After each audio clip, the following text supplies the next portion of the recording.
What inspires, excites, and drives today's man? I'm Cris Collinsworth. The answers inside the vault.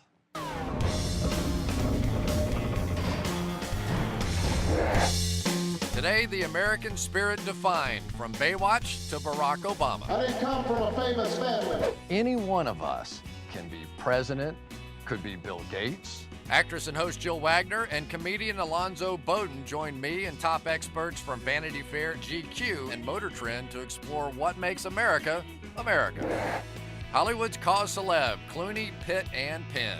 Everybody has to play a part in that, whether you're an actor or a librarian. Meet the stars giving back and how much these billionaires are giving away. The American individual has the power to change the world. Then, guys, take note. The sexiest thing that a man can drive. Let me guess. Plus, the man versus the mountain. How far one ordinary dad would go to save his son. The American spirit is definitely alive.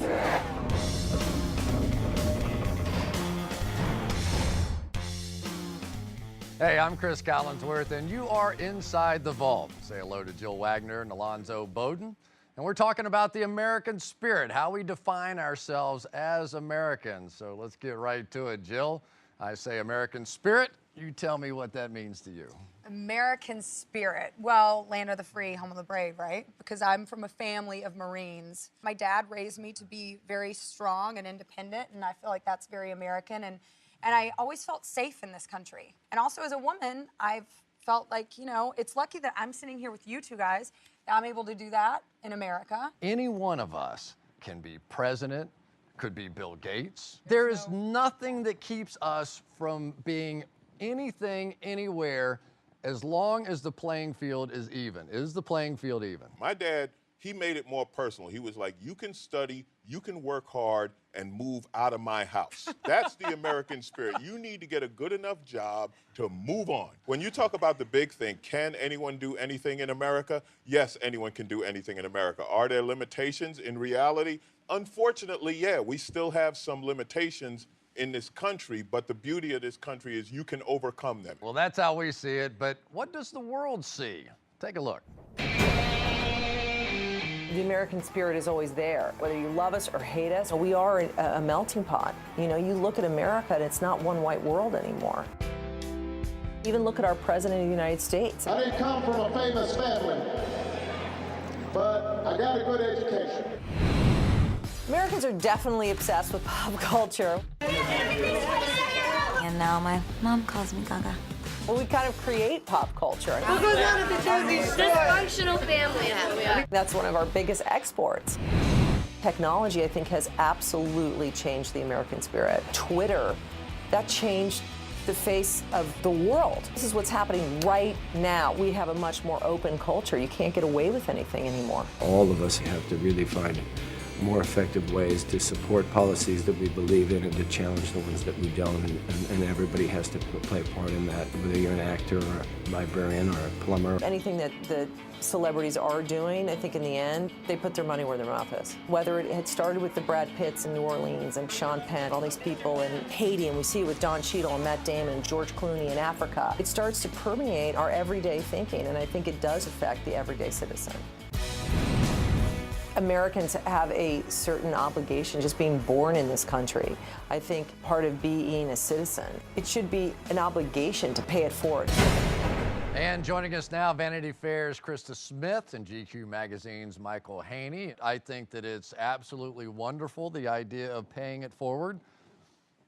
Does it really happen, or are we really doing that? I think it does, actually. I think that there's been such a cultural shift that's happened, I think, in the last half a decade. I remember when no one wanted to listen to a celebrity talk about anything anymore. They're like, oh, you're just famous. What do you know anymore? Now, Sean Penn has all but moved to Haiti. And you look at Angelina Jolie, I mean, every time you open a magazine, you see that she's in a different country, bringing awareness to different issues across the world. The cynic in me says, okay, it's wonderful and I think it's great. Are they doing it to better their careers? Are they... You were reading my mind. My problem with the celebrities is, can you do something for someone without a publicist? I'm sorry to interrupt, but I think you guys are focusing on, you know, the face of the issue rather than the sort of work that's done behind it. My hero, I always think about, is a guy like Paul Newman, right? I mean, he made that camp started that company, Newman's Own, all that stuff, put all that money into a camp for kids with cancer. I have to say, I look up to people like Oprah, and you know, she has done so much in charity, obviously given a lot of money, but she also puts her time into it, and that makes me want to go out and follow in her footsteps. And I think that's really important for young women and young men to have people to look up to. So if it's not publicized, how would someone in the Midwest, a little girl in the Midwest, ever know that Oprah was doing those great things?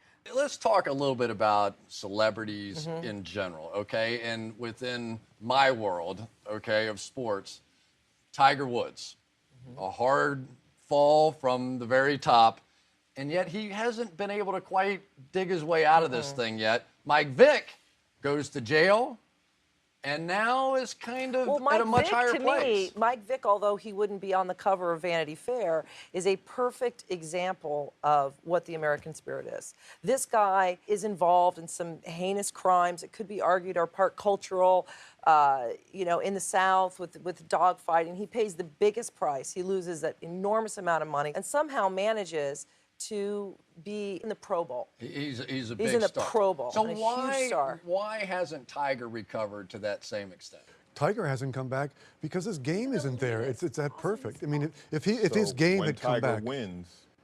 I don't think it'll ever be the same for Tiger. I think you have to skip, and I think more years have to go by for Tiger. Michael Vick came out and said, look, I am so sorry. I apologize. I was wrong. I went to prison. I did this. All you got from Tiger was he wouldn't talk. He wouldn't cooperate with anybody. Then you got that fabricated, you know, press conference. I just don't think people believe him. No, the reality is, It's like, fake. it's because, as journalists, you know, like, the narrative isn't there yet. Right. Tiger, it's like, he hasn't. Michael Vick, he's completed the narrative, which is, as broadcasters, everything we all know. That's part of the beauty of it. We felt like we got conned. Do you agree? Exactly. Well, I didn't. I don't make moral judgments of what celebrities do because I don't know how much of any of it I can believe. You know, it's all. I think one of the pieces stuff. of it here is like what's missing for Tiger is, you know, you got to come out and own it. What is the best of the American spirit? What if you went to some remote part of the world? What is the thing that we should be most proud of? I think it's the capacity to, as I say earlier, to reinvent yourself in this perseverance, and that you can be anything you want. And that sounds corny, but you want to talk about a Michael Vick coming back for it. I mean, you know, look at, you're talking earlier about Snooki. You got Mark Wahlberg, who started off as an underwear model for Calvin Klein. Oh, thank that guy's God. now, like, he's probably going to win. Sorry, thank God you for know, that. He's making fantastic movies, and you've got Arnold Schwarzenegger, who people laughed at his accent. The guy's a you know, politician. And so the fact that you are, it doesn't matter really what the sort of like label on you is. You can rip that label off and say, I'm starting over. But don't you think that's part of it, the honesty of this country? That in the end, we all get exposed. We all are ultimately who we are, and because of everything is so open, there are no secrets anymore. I think the great thing about America are the extremes. The fact that we have a woman here from Vanity Fair, which you could not get more highbrow, classy, intelligent, beautiful magazine, talking about Snooki. Now, you do not get those two together anywhere but America. God bless America. Right. Well, Exactly. and coming up next on Inside the Vault, from the richest men in the world to a guy who could be your neighbor. Profiles of greatness in American spirit. This man climbed a mountain to save his 7-year-old son's life. Next.